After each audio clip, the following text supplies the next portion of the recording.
everyone, my name is Nanji Mateo. I'm the founder of interpremet.com, and this video is going to be a medical terminology practice video about some terms that I have seen commonly mistranslated online. So, do you think you can get them all right? Let's see.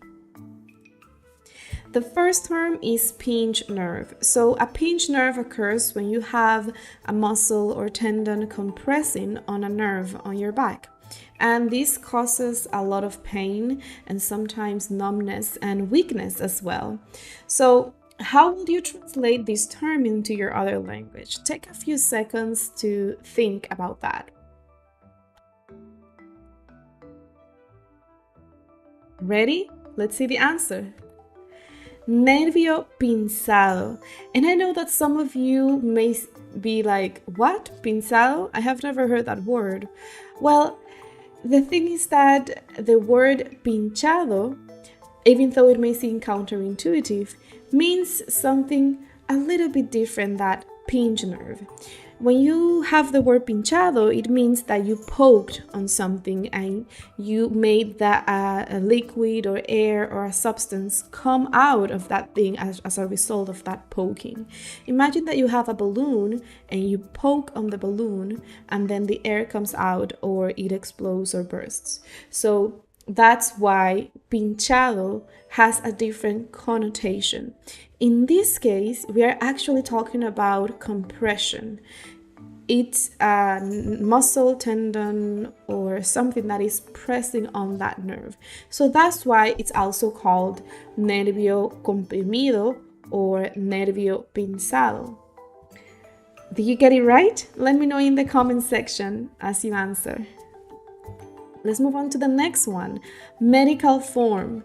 I know that for some of you this may sound super obvious, but we may be surprised. So take a few seconds to think about how will you translate the medical form. This is simply the paper document that is given to patients for them to fill out. How will you say it in your other language?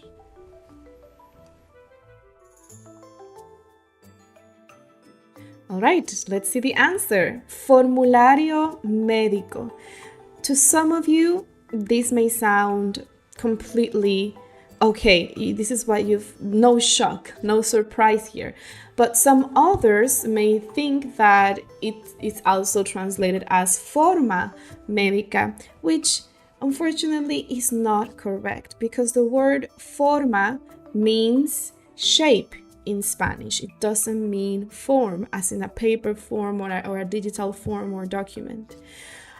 So I believe that this occurs for a couple of reasons. First, sometimes you hear native speakers use the word forma, llenar una forma, to fill out a form. However, I believe this can come from maybe being exposed to mistranslations in the United States to the point where the word forma acquires a new meaning because that's what everyone uses, even if it's technically wrong. And also, I think that formulario will be a word that will sound more natural in Spanish spoken in countries where Spanish is the official language. If you tell me in the Dominican Republic forma médica, that would be very confusing and also will sound very weird. So formulario médico will be the most correct translation, but who knows if in the future we see forma médica in the dictionary. We don't know. But as it is now, it is considered a false friend. That means two words that sound similar, are spelled in a similar way, but mean completely different things. Form and forma. Very different things. Did you get it right? What are you? Are you team forma or are you team formulario? Just let me know in the chat, in the comment section.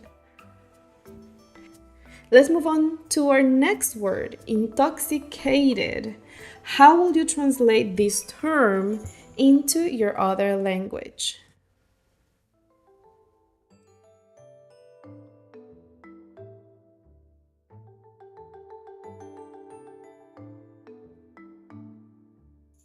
Let's see.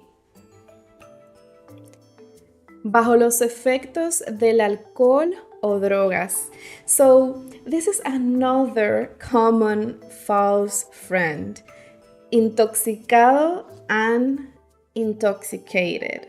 So this is actually very popular from Willie Ramirez's case. So this is the story of a baseball player in the 1980s who went to the emergency room and had a family member interpret for them. And the family member kept saying, he's intoxicado, he's intoxicado.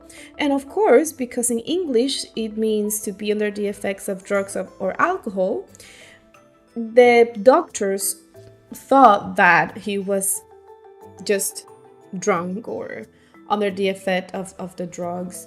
And they waited some time until the effects of the drugs wear out.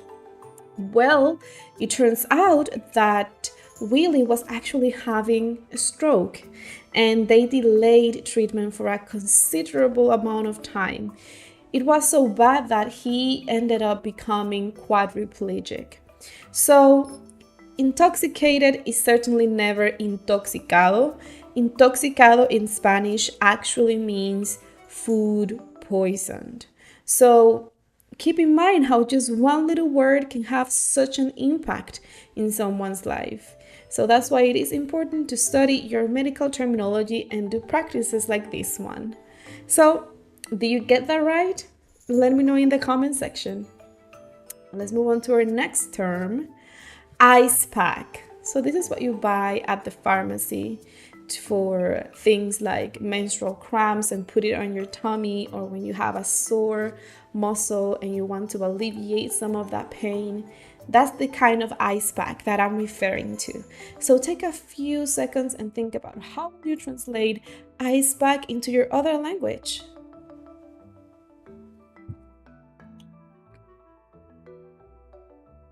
Let's see the right answer.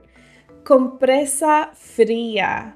I know that some of you may have said paquete de hielo or bolsa de hielo. And while we can understand each other, it doesn't sound completely right to me. For the reason that when you say bolsa de hielo, it's like you're saying ice cube bag or ice bag, which is what you buy at the grocery store and put on your drink with the ice cubes and drink your drink, right? But in a medical context, compresa fría will sound much more natural. It will fit in much better in this medical setting. You may hear native speakers use bolsa fría or things like that, but the most correct term would be compresa fría. Doctor's office. How will you translate this term into your language? Take a few seconds. Let's see. Consultorio. So I know that some of you may have said oficina del doctor. And while it is okay to say oficina del doctor, I can understand, I can understand what you mean. It doesn't sound completely natural. You wouldn't typically say consultorio in a Spanish-speaking country. So, what do you think? Do you get them all right? Or did you miss some of the translations? Please let me know in the comment section. I really want to read your thoughts, or maybe any other examples of any other words you can come up with. So remember that if you want to find more terminology exercises like this without having to go on a scavenger hunt for interpretation practice, you can join interpret.com.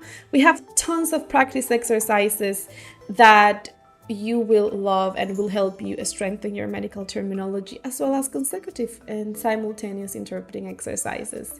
If you like the video, don't forget to like and subscribe and leave your comments below. Did you get all the answers correctly? Which one do you think should have a different translation? So thank you so much, and until the next time.